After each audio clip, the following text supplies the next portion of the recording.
Most of us still don't realize how deep sex is. It's not just a fun thing to do. It's a spiritual ritual that's deep and has a level of soul connectivity between two people involved. Let me tell you something, whether you believe it or not, every person that you sleep with leaves or deposits something inside of you that is far deeper than bodily fluid. They leave a part of their soul inside of you. No jokes. No jokes at all. So when the Bible says that two shall become one, what did you think it meant? Now, when you have sex, you are interlocked by your genitalia, and that is not just sex. It is the joining of two to become one. Now, do you really need to give in to sex in order to keep a guy? We've talked about this time and time again. The answer to this question is no. Sex does not keep a man who doesn't want to be kept. Okay, great. So now that we have that out of the way, now that we've gotten that out of the way, let's tackle the puzzle. Everyone tells you not to have sex on the first date. Many would even tell you not to have sex even on the second date. And some have even said to have sex after 3 months of courting. So the question is, when should you have sex after meeting your new man? That's the question, right? I would say that the answer to this question is quite relative to your personal values and self-respect. I see how many young women succumb to society's modern culture, which makes sex available and easy to attain. And that number is infinitesimal because the majority of people who don't keep this culture laugh and mock at those who keep this culture as though they are the bad guys here, when it's the other way round. And this invariably makes it a shameful practice to do. We have lots of teenagers struggling with peer pressure. Oh, everyone is having sex. Why wouldn't you? Young adult women feel the need to give in to sex early in order to attract and keep a man. It's just crazy how this mentality is all about pleasing the man. Single moms and women who are separated or divorced are expected by men to agree to sex on the first or second date because they are already well experienced, or some people would rudely say they're used goods, damaged goods, already tried goods. But does that really work? Does giving in to sex solidify the bond with men? Where does it leave you after the act? Like I mentioned earlier, a lot of relationship experts will often suggest to wait 2 or 3 months before you have sex with him, and only after he has proven that he's your knight in shining armor.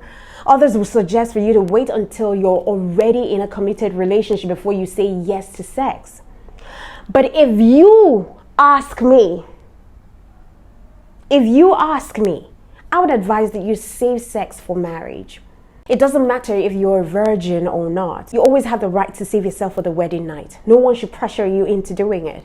Of course, it's going to be cradled with challenges, but the result is so worth it. A man who loves you for who you are and not how well you do in bed will appreciate the wait and will value you more. Now, there are 2 things that men label you after you spread your legs for them. 1, the slut. Men will pursue you. Men will pursue you. They will chase you and do everything in their power to get you laid. It's no brainer. They love sex. They would want to have sex with you at the first sight of you if you're really attractive.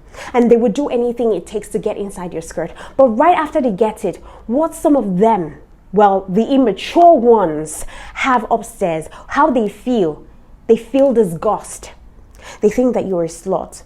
So if you ever experience having sex with a lovely man and then right after you had physical contact with him, he starts to act aloof, that's basically what's got in his head, in his mind, that you're a slut, you're easygoing.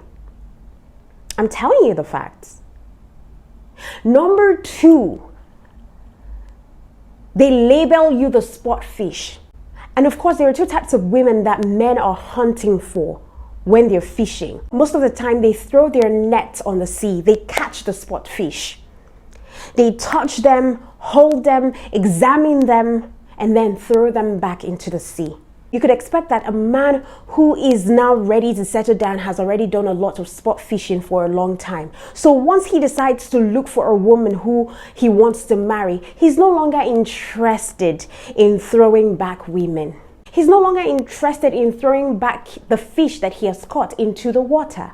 If he takes you to a first date, then hopefully to a second date and to a third, and then he bangs you right after, the flag is down.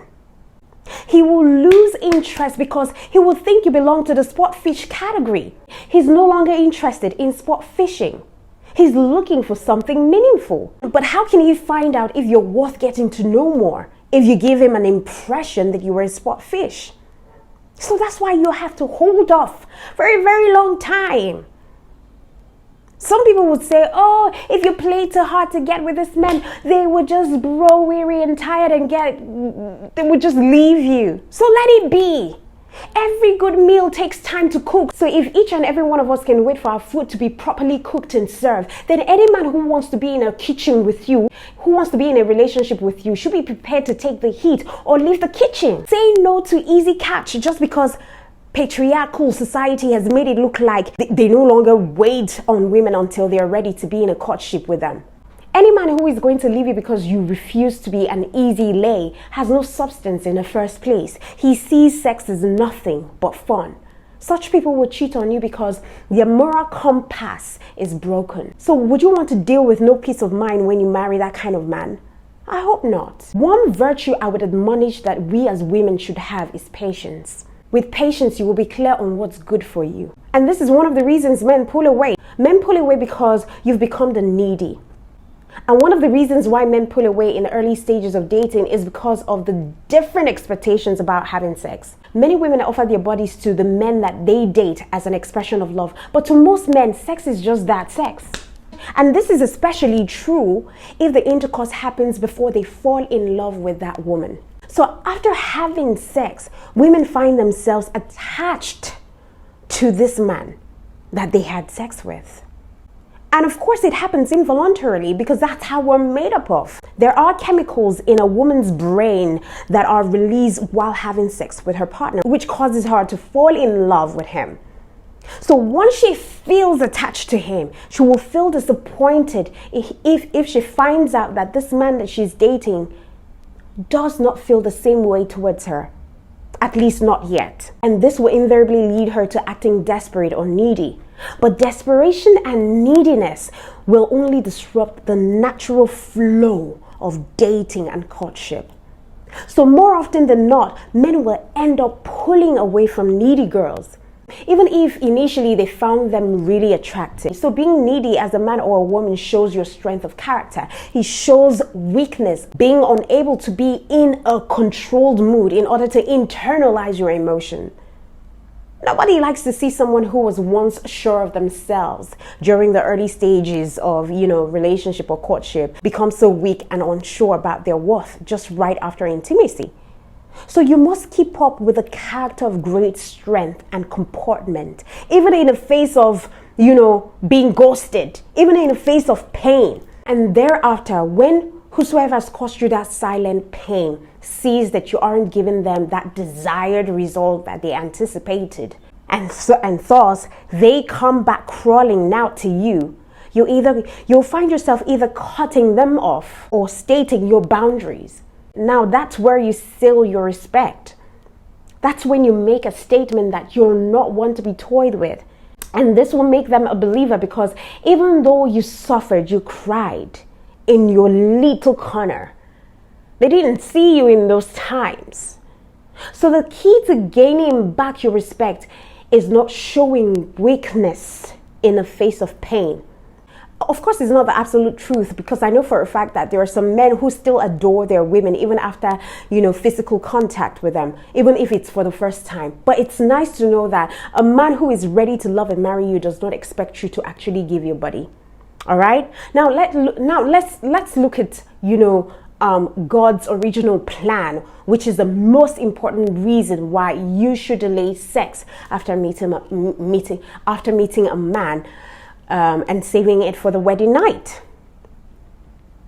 Sorry, I'm a church girl. I'm not going to apologize for the fact that I'm a church girl. So we're going to look into Ephesians 5:5. For you may be sure of this, that everyone who is sexually immoral or impure, or who is covetous, that is an idolater, has no inheritance in the kingdom of Christ and God. Well, that's God's commandment for us, to keep our bodies pure and holy, and for us to abstain from the passion of lust. Sex or making love, this is a gift that God has designed for marriage and marriage alone. Most of us still don't realize how deep sex is. It's not just a fun thing to do. It's a spiritual ritual that's deep and has a level of soul connectivity between two people involved. Let me tell you something, whether you believe it or not, every person that you sleep with leaves or deposits something inside of you that is far deeper than bodily fluid. They leave a part of their soul inside of you. No jokes at all. So when the Bible says that two shall become one, what did you think it meant? Now, when you have sex, you are interlocked by your genitalia, and that is not just sex. It is the joining of two to become one. It is the joining together of two persons to become one. You both aren't two separate individuals at this point, but one individual, one entity joined by the joystick and the juicy port. And at the point where you both reach your climax, maybe together or simultaneously, that's the point where your souls merge as one. Sex is the fusion of two souls. And this is consistent with Paul's warning in 1 Corinthians 6 verse 16. He says, do you not know that he who joins himself to a prostitute becomes one body with her? For as it is written, the two shall become one flesh. A lot of you may not like this, but I'm still going to say it however it is. It is the truth. All right, and I'm always going to talk about the truth on my channel, but not in a way that feels like I'm condemning anyone who is doing it. I am not holy. I am also striving to have a one-on-one relationship with God. But spiritual facts still hold that sexual intercourse bonds two souls and multiple spirits together. So sexual intercourse is spiritual intercourse, spiritual exchange. So when you engage in sexual intercourse, you make a huge commitment, which also carries weight in the spiritual world, in the supernatural realm. So whoever you sleep with has a strong hold on your spirit because you deposited something into each other. And trust me when I say that, your spirit is the bedrock of your destiny. So when you go to bed with anyone, you're going into a sexual contract with that person or each and every person that you've slept with. But sadly, the devil has presented sex so loosely to the world as some sort of indoor games. And due to how spiritually charged the world has become, a lot of you will not like this video. A lot of you will not like this truth. You will think I'm speaking nonsense, but it's the damn truth. And I have seen couples who have abstained from, having sexual relations before they got married. And they've confessed, to the world of how sex made more sense the moment they solidify their vows on their marital bed. I know I have derailed from the original topic, but it was necessary to say this. Don't see sex as sex. Sex is deeper than that. That's all I needed to tell you. See you on my next video.